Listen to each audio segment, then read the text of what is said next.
मेरे प्रिय बच्चे, आज मैं तुम्हारे लिए एक महत्वपूर्ण संदेश लेकर आया हूँ। यह संदेश सुनना तुम्हारे लिए अत्यंत आवश्यक है मेरे प्रिय। इसलिए इस संदेश को किसी भी परिस्थिति में अनदेखा या बीच में छोड़ने की गलती मत करना प्रिय। इस संदेश को अंत तक ध्यानपूर्वक पूर्ण सुनना बच्चे। मेरे प्यारे बच्चे, सच्चा प्रेम वह प्रेम है जहाँ एक बार किसी का मन लग जाता है तो अंतिम श्वास तक व्यक्ति का मन सदैव उसी की कामना किया करता है। अगर समय के साथ प्रेम भाव कम होने लग जाया करता है तो वह सच्चा प्रेम नहीं है मेरे प्रिय, क्योंकि प्रेम तो कभी पुराना ही नहीं होता। जिस प्रकार कोई भी पत्थर 100 वर्षों तक पानी में रहने के बावजूद भी पत्थर से आग अलग नहीं हो पाती है, प्रिय यदि तुम्हारा प्रेमी भी 100 बार भी रूठे तो भी अपने रूठे हुए प्रेमी को मना लेना चाहिए, क्योंकि यदि मोतियों की माला एक बार टूट जाए तो उन मोतियों को बार बार धागे में पिरो लिया जाता है। कर्म हमारे जीवन का एक अभिन्न भाग है।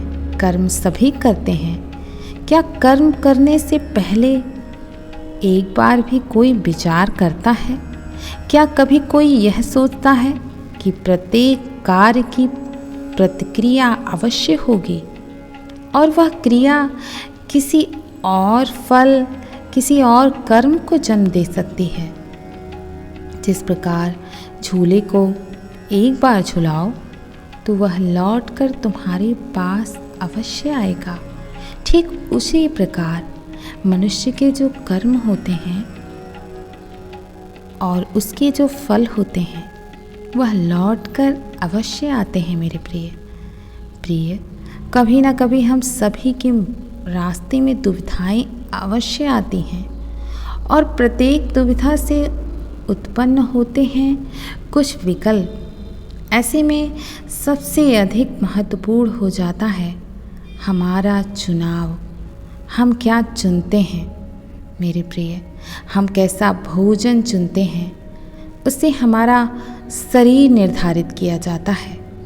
हम कैसा वस्त्र चुनते हैं उससे हमारा व्यक्तित्व प्रदर्शित होता है मेरे प्रिय। हम कैसे वाहन पर चढ़ते हैं उससे हमारी यात्रा की सुगमता निर्धारित होती है। लेकिन क्या हमारे चुनाव का महत्व इतना ही है?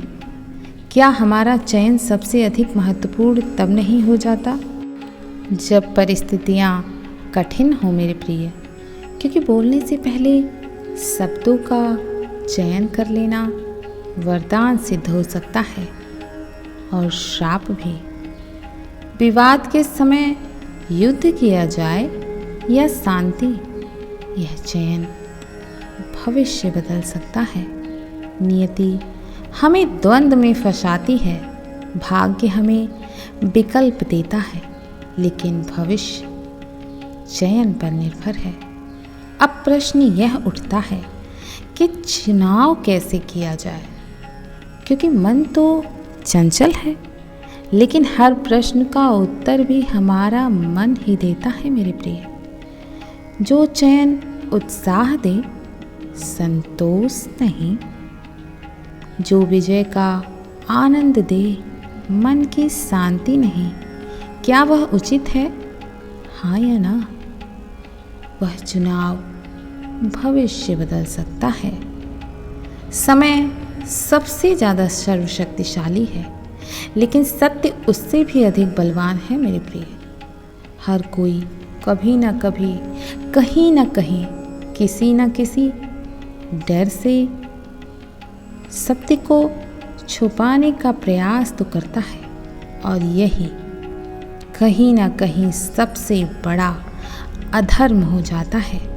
जिस प्रकार ज्वालामुखी अंततः भूमि का बंधन तोड़कर बाहर आ जाता है, उसी प्रकार सच भी एक दिन सबके सामने आ ही जाता है मेरे प्रिय। क्योंकि नियति सच को समक्ष लाने के लिए मार्ग अवश्य ढूंढ लेती है। सच उस सूरज की भांति है जिसे असत्य के घने मेघ कभी ढक नहीं सकते मेरे प्रिय। नियति नामक वायु झूठ के घने मेघ को हटाकर सच के सूरज को प्रकाशित कर ही देती है एक दिन। असत्य रूपी अधर्म पर सत्य रूपी धर्म की विजय निश्चित है। विभाजन हो या बंटवारा, इसे सभी एक नकारात्मक स्वरूप में देखते हैं, लेकिन बंटवारा तो हर स्थान पर होता है।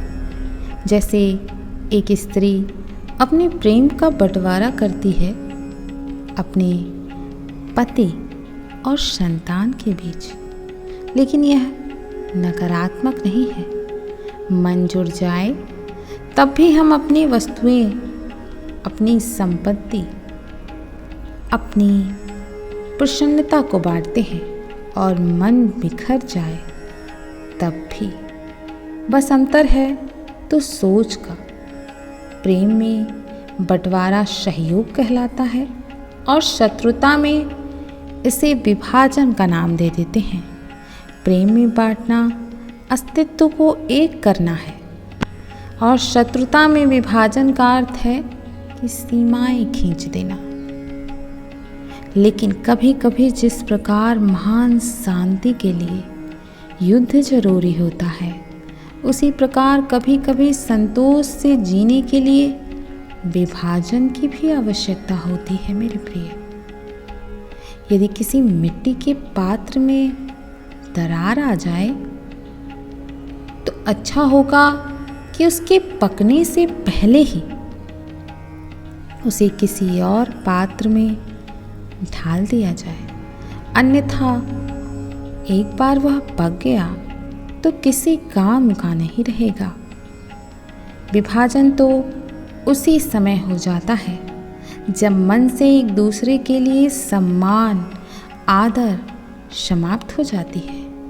यद्यपि विभाजन एक विध्वंस है, परंतु नवनिर्माण के लिए कभी कभी इसकी आवश्यकता अवश्य होती है मेरे प्रिय। कभी कुछ पाने की कामना की है, किसी बालक को गोद में अटखेलियाँ कराना, इन सब भावों में आधार एक ही है, मोह।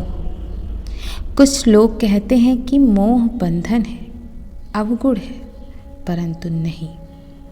कोई भी भाव कभी गुण बन सकता है तो कभी अवगुण। तो क्या मोह गुण हो सकता है? हाँ, यदि वह सीमा में रहे। परिवार से मोह सीमा में रहे तो वह ममत्व को जन्म देता है मेरे प्रिय। यदि मोह सीमा से अधिक हो जाए तो वह वैराग्य हो जाता है।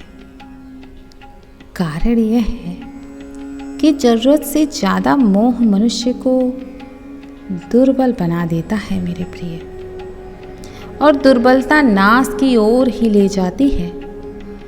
इसीलिए यह समझना जरूरी हो जाता है कि कहाँ रुकना है, सीमाएं क्या है, कब बोलना है, कितना बोलना है।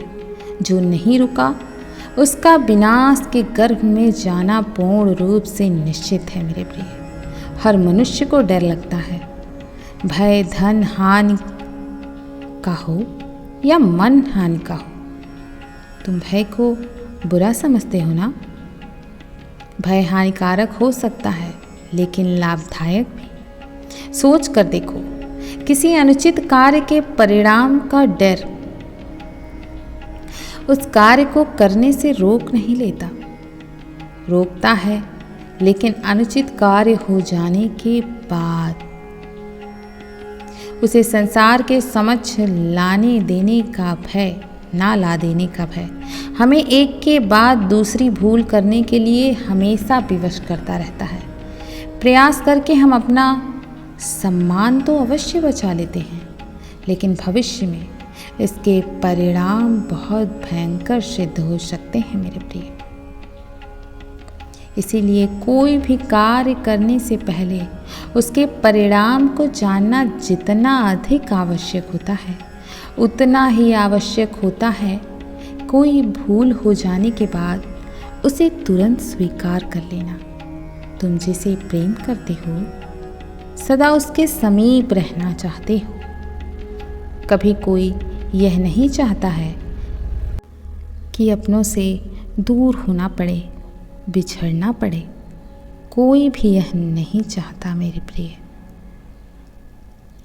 परंतु एक समय के बाद अपनों से दूर हो जाना अपनी उन्नति के लिए या उनकी उन्नति के लिए बहुत आवश्यक होता है मेरे प्रिय।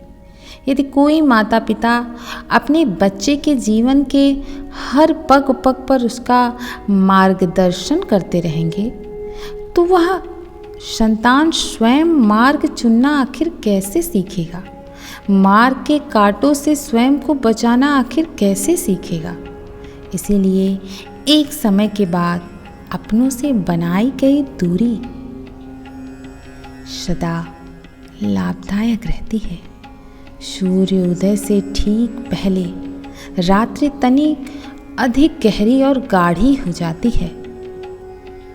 इसी प्रकार एक नए प्रारंभ से पहले मन पर, सोच पर, विचारों पर अंधकार छा जाता है। मानो मन जो ठहरा तो दुविधा आ ही जाती है मेरे प्रिय। क्या आगे जो होगा वह शुभ होगा? जो जीवन में हम पीछे छोड़ आए हैं वह कोई भूल तो नहीं? ऐसे में केवल आगे बढ़ना चाहिए प्रिय, क्योंकि आगे बढ़ने के लिए तुम्हें अपने पांव से उस धरा को ढकेलना पड़ता है जिस पर तुम खड़े हो। जहाँ रास्ता ना हो वहाँ लक्ष्य नहीं भूलना चाहिए। बस एक नया मार्ग बनाने के लिए सदैव परिश्रम करते रहना चाहिए। यदि नया मार्ग बना तो लक्ष्य मिलेगा ही, और यदि लक्ष्य नवनिर्माण का हुआ तो मार्ग बनेगा ही। तुम्हें अपना मार्ग स्वयं चुनना है। मैं तुम्हारा मार्गदर्शन सदैव करता रहूँगा। बच्चे, मैं सदैव तुम्हारे साथ हूँ, चाहे तुम्हारे साथ कोई हो या ना हो। तुम्हें अपने लक्ष्य तक अवश्य पहुँचना है। मेरी बातों पर तुम्हें गौर करना है। तुम्हें यह संदेश अगर जटिल प्रतीत होता है तो तुम्हें इसे दोबारा पढ़कर फिर से समझना चाहिए, इसकी गहराइयों को समझना चाहिए। मेरे प्रिय, यदि तुम मुझ पर विश्वास करते हो तो कमेंट में 1111 अवश्य टाइप करो, और मुझसे प्रेम करते हो तो मेरे इस चैनल को अवश्य सब्सक्राइब कर लेना एवं वीडियो को लाइक शेयर करना बिल्कुल मत भूलना। कमेंट में ओम नमः शिवाय का जयकारा लगा देना मेरे प्रिय। मैं तो तुम्हें हर दिन संदेश देने आता हूँ और प्रतिदिन आता भी रहूँगा, ताकि मैं तुम्हारा मार्गदर्शन हमेशा कर सकूँ मेरे प्रिय। मैं तुम्हें आशीर्वाद देता हूँ कि जिन खुशियों के लिए तुम तड़पे हो वह सारी खुशियाँ तुम्हें प्राप्त हों, वह सब कुछ तुम्हारी झोली में आ गिरे। मेरे प्रिय, तुम बिल्कुल मत सोचना, जिसे तुम चाहते हो वही तुम्हारे जीवन में आएगा। तुम दोनों की दूरियां मिटने वाली हैं। तुम्हें बिल्कुल भी नहीं घबराना है, चाहे कोई रहे तुम्हारे साथ या ना रहे। हर पग पग पर मैं तुम्हारा साथ दूंगा। मैं हर समय तुम्हारे साथ हूँ मेरे प्रिय। कोई कुछ भी कहता है उन पर ध्यान मत दो, उन पर क्रोधित मत हो। अपने क्रोध को नियंत्रण में रखो। वह चाहे कितनी भी साजिश कर लें, वह तुम्हारे अंतर मन को नहीं छू सकते, वह तुम्हें नहीं छू सकते, वह तुम्हें परेशान नहीं कर पाएंगे, वह खुद मुंह छुपाते फिरेंगे मेरे प्रिय। केवल तुम चुप रहने की ताकत को समझ जाओ मेरे प्रिय। मैं कल फिर आऊँगा, प्रतीक्षा करना प्रिय। तुम मुझसे नाराज़ तो नहीं हो ना प्रिय। मैं सदैव तुम्हारे लिए तत्पर रहता हूँ, तुम्हारे आसपास रहता हूँ। यदि तुम कल भी मेरा संदेश सुनना चाहते हो तो अभी यस टाइप करो। मैं तुम्हारे आसपास ही मौजूद हूँ। कल्याण हो तुम्हारा, खुश रहो। ओम नमः शिवाय।